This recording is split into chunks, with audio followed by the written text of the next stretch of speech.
Hi everybody, it's Margaret here with 60andMe. Hope that you're doing well wherever you are in this world. Welcome to a new day. Hope that you're doing great. I wanted to talk to you today in this video about limiting thoughts and how they can affect our attitudes and our behaviors, and some tools that you can use to interrupt those negative thoughts and to put yourself in a direction which is positive and uplifting and constructive. I think as we get older, the whole context of our relationships change. We have, if we've had children, they've left home and they're doing their own things. If we're not working any longer, we haven't got that context of work relationships. So there's a lot of things that defined our sort of personality and our successes and our abilities and skills that are no longer there. When we're working, we can actually shine and do really well at the things that we're good at, and we're recognized for that, and we get the recognition and the rewards.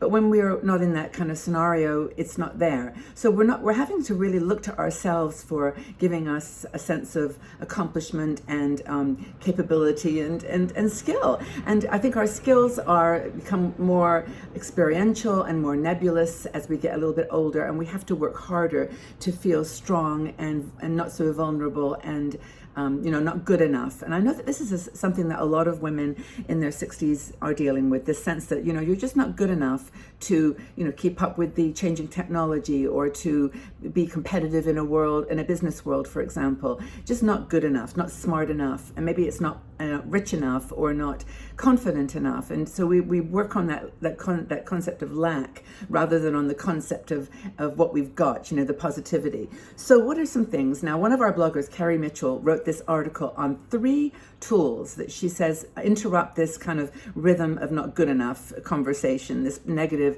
self-talk, and maybe that will help you to feel more successful, even if it's not in the traditional sense of success. I mean, when you say, "Oh, I wish I was more successful," what does that mean? What does that word actually mean? Is it financial? Is it happiness-wise? Is it having recognition with in the world? What is it? What makes your definition of successful? Have context. So what's the first thing to do? Well, the first thing is to identify your gifts and embrace them. Now, I think we often forget what we're capable of as we get older until we are perhaps faced with a situation that, requires those skills to be used. What do you love? What do you love to do?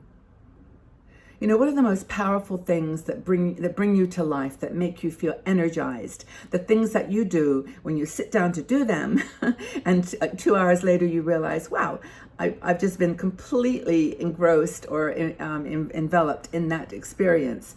And what is it that really makes you feel, that was great, that was a lot of fun? And I know if I just stop for a second and ask you to think that through, you would find something. You would find many things. What are you good at? What are your skills? Now, then you may not be an expert. You may not be an Olympic swimmer. You may not be an Olympic anything. You may be defining your abilities and your success in a very different context, and that's how it should be. But what are the things that you really do love to do? So embrace your gifts. What have you been praised for? What if people said, you're really good at that? In fact, this is a really good exercise. I don't know whether you've ever done this, but it's to just ask on social media or just in person or text message or email, to ask your friends, like people that you know well, people that you've known for many years, and just ask them, well, how would you describe me?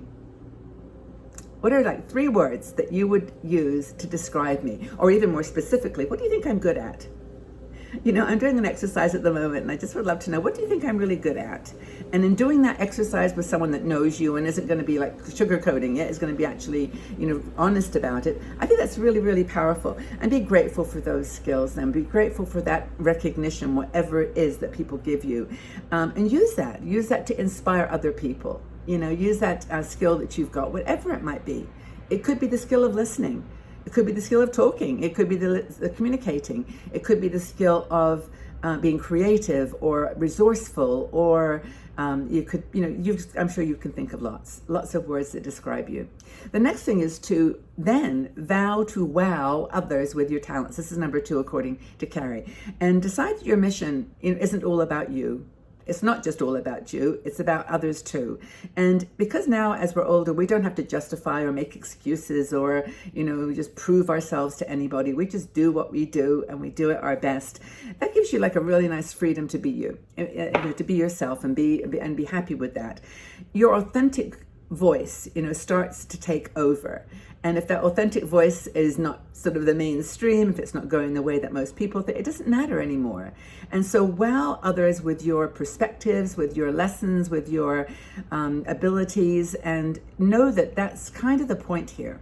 The point is not to just do things in your life that are all about you, but how do you then translate those things into gifts, into gifts that you can share with others. It's super, super important. And immediately, I think that does reduce the sense of inadequacy that we often feel, the sense that we feel, is really holding us back. Because then we can feel that we're sharing it with someone. We're sharing our skills and our talents with someone else.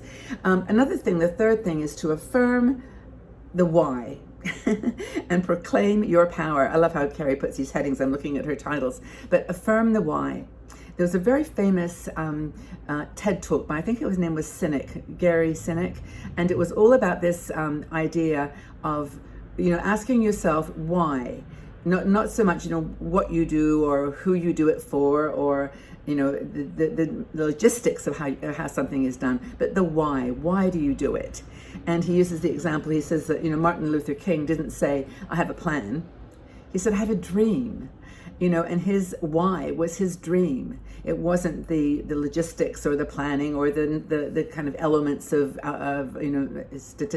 logistics. It was actually, I have a dream. That's his why. I have a dream that.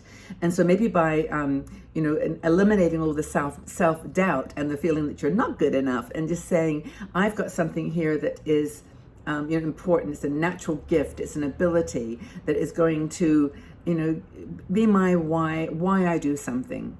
And instead of even just saying, my talents are this, and this, it's, I do these things because, I'm good at these things and I share them because, and that's my why I do these things. And I think this whole feeling of inadequacy and that I'm not good enough mentality just kind of vanishes when you do that.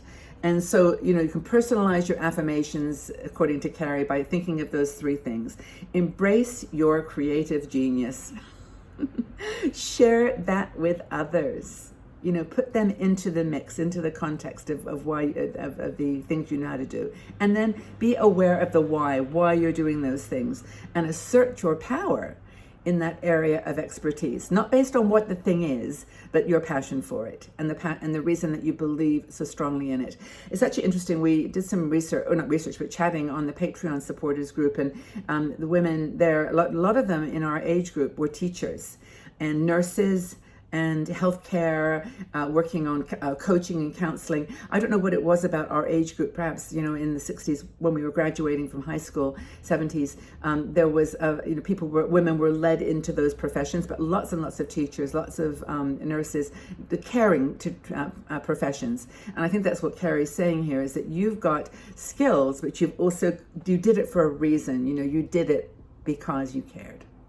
And I think that if we can connect with that in our 60s, as we get a little older, 60s, 70s, 80s, then we can start to feel it was a job. We did it because of this. We got these skills. But the real reason was because I'm a good person and I care and I want to help. And that, I think, is powerful. So what kind of, I mean, through our lives, we go through these kind of, detours. And then you have to pull yourself back. And that detour is usually, I can't do that because I haven't got enough this or that. But what kind of strategies have you used to pull yourself away from negative self-talk and move forward? What kinds of talents do you feel really proud of? What are your natural talents? I'd love to have a conversation on this, just talk to each other, because there's so much to share and learn from one another in this community. So hope that you're doing great. I hope that you found this an interesting conversation. Thank you, Carrie, for writing it and sharing it with us, giving us some food for thought. And I hope that you're doing great wherever you are. Have a fabulous day. I am by your side on this journey. I'm with you always. Just take very, very good care of yourself. Stay safe and well. Lots of love. Bye for now.